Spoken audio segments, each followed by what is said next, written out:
সুলতান সালাউদ্দিন আব্দুল আজিজ বা the blue মস্ক মালয়েশিয়ার সর্ববৃহৎ মসজিদ।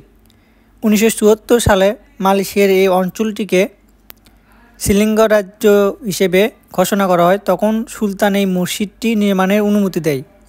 মসজিদটিতে 24,000 মুসল্লি একই সঙ্গে নামাজ আদায় করতে পারে এবং মসজিদটি দক্ষিণ পূর্ব এশিয়ার দ্বিতীয় সর্ববৃহৎ মসজিদ। ধারণ ক্ষমতার দিক থেকে দক্ষিণ পূর্ব এশিয়ার দ্বিতীয় সর্বোচ্চ বড় মসজিদ।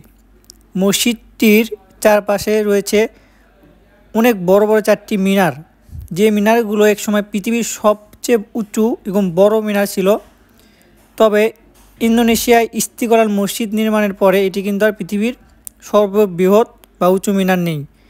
এটি একসময় কিন্তু গিনেস ওয়ার্ল্ড রেকর্ড বুকেও নাম লিখিয়েছিল। মালয়েশিয়ার রাজধানী কুয়ালালামপুর থেকে 25 মাইল দূরে শাহ আলমে কিন্তু এই মসজিদটা অবস্থিত। মালয়েশিয়ার সর্ববৃহৎ মসজিদ সুলতান সালাউদ্দিন আব্দুল আজিজ মসজিদ। 1983 সালের 1 অক্টোবর এই মসজিদটির কিন্তু নির্মাণ কাজ শুরু হয়। সুলতান আনুষ্ঠানিকভাবে ঘোষণা দেওয়ার পরে 1983 সালের 1 অক্টোবর মসজিদটির নির্মাণ কাজ শুরু হয়।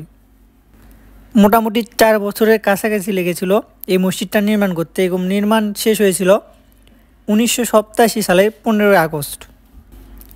মসজিদটি কিন্তু দ্য ব্লু মস্ক নামে পরিচিত। মসজিদের মিনার অথবা মসজিদের যে গম্বুজ রয়েছে অথবা মসজিদের আশেপাশে বিভিন্ন সুন্দর করে আরবি লেখা রয়েছে, এগুলো কিন্তু বেশিরভাগই নীল। মানে এখানে একদম অনেক সুন্দর নীল রং দিয়ে কিন্তু মসজিদটা সাজানো হয়েছে। এজন্যই মূলত মসজিদটিকে অনেকে দ্য ব্লু মস্ক বলে থাকে। এই মসজিদটির নির্মাণ শেষে আনুষ্ঠানিক উদ্বোধন হয় 1988 সালের 11 মার্চ।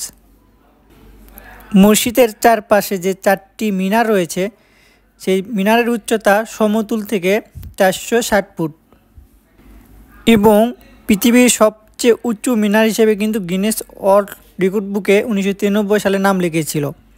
তবে ইন্দোনেশিয়ার ইস্তিকলাল মসজিদ নির্মাণের পরে এটি কিন্তু আর পৃথিবীর সবচেয়ে উঁচু মিনার না।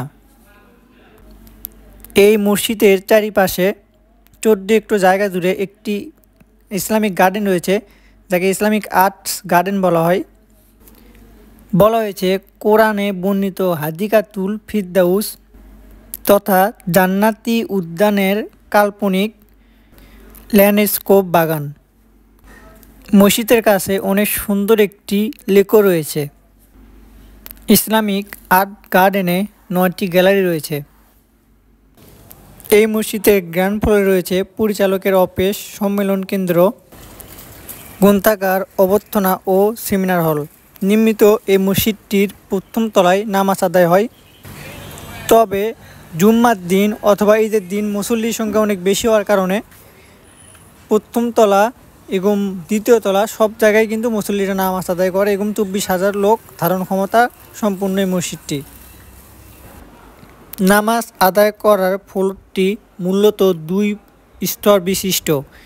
এখানে ছেলে এবং মেয়েদের আলাদা আলাদা নামাজ পড়ার ব্যবস্থা করা আছে এবং মালয়েশিয়ার প্রতিটি মসজিদে দেখা যায় ছেলে এবং মেয়েদের আলাদা আলাদা করে নামাজ পড়ার ব্যবস্থা আছে। মসজিদটিতে অনেক বড় একটা অজু করার জায়গা রয়েছে। এখানে কিন্তু একসঙ্গে অনেক লোক অজু করতে পারবে, অনেক মুসল্লি অজু করতে পারবে। এটা কিন্তু সেই অজু করার জায়গা। আর এটা কিন্তু মসজিদের বাইরের অংশ, দেখতে পাচ্ছেন নীল। এবং আমরা কিন্তু মসজিদের নামাজ আদায় করার পরে কিন্তু ঠিক মসজিদের উপরতলায় কিন্তু নামাজ আদায় হয় এবং নামাজ শেষে কিন্তু আমরা নিচতলায় এসেছি। এগুলোতেও কিন্তু জুম্মার দিনে নামাজ আদায় হয় অথবা ঈদের দিনে যখন মুসল্লির সংখ্যা বেশি হয়। তবে এখানে জুম্মার দিন ব্যতীত অথবা অন্য কোনো দিনে এখানে ইসলামিক বিভিন্ন অনুষ্ঠান, কোরআন প্রতিযোগিতা হয়ে থাকে। আর আমরা চলে এসেছি মসজিদের বাইরে দেখতে পাচ্ছেন নীল। চারিপাশে কিন্তু অনেক সুন্দর নীল কারুকাজ। সুলতান সালাউদ্দিন আব্দুল আজিজ বা দ্য ব্লু মস্ক অর্থাৎ নীল মসজিদটা সত্যি অনেক সুন্দর। মালয়েশিয়া এই মসজিদটি যারা মালয়েশিয়াতে থাকেন প্রবাসী ভাইরা অবশ্যই চেষ্টা করবেন এই মসজিদটা আসার এবং নামাজ আদায় করার জন্য। সত্যিই অসম্ভব সুন্দর এই মসজিদ সুলতান সালাউদ্দিন আব্দুল আজিজ মসজিদ, দ্য ব্লু মস্ক মালয়েশিয়া। তো সবাই ভালো থাকবেন, দেখা হবে পরবর্তী ভিডিওতে এরকম একটা ঐতিহাসিক কোনো জায়গা নিয়ে।